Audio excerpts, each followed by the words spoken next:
തെരഞ്ഞെടുപ്പിന് ശേഷം ബിഎസ്പിയും സമാജ്വാദി പാർട്ടിയും യുപിയിൽ നാമാവശേഷമാകുമെന്ന് കേന്ദ്രമന്ത്രി ഉമാഭാരതി. ബിജെപിയുടെ വികസന നയങ്ങൾക്ക് ജനങ്ങൾ വോട്ട് ചെയ്യും. തെരഞ്ഞെടുപ്പിന് ശേഷം മുഖ്യമന്ത്രിയെ നിശ്ചയിക്കുമെന്നും ഉമാഭാരതി ലഖ്നൌവിൽ ജനം ടിവിയോട് പറഞ്ഞു. മധ്യപ്രദേശ്, ഉത്തർപ്രദേശ് രാഷ്ട്രീയത്തിൽ ഒരുപോലെ പയറ്റിത്തെളിഞ്ഞ നേതാവാണ് ഉമാഭാരതി.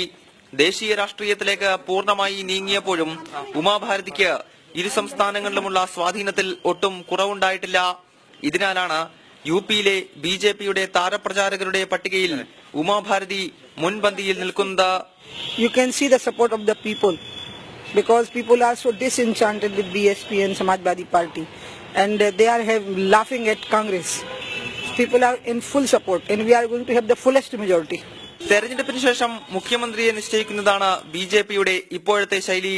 മുഖ്യമന്ത്രി സ്ഥാനാർത്ഥി ഇല്ലാതിരുന്നിട്ടും ഹരിയാന, മഹാരാഷ്ട്ര തുടങ്ങിയ സംസ്ഥാനങ്ങളിൽ അധികാരത്തിലേറാനായെന്നും ഉമാഭാരതി ചൂണ്ടിക്കാട്ടി. In many places we did not have the CM face. It may be a strategy also. Like in Haryana we fought the election, we won the election, we got the majority, there was no CM face.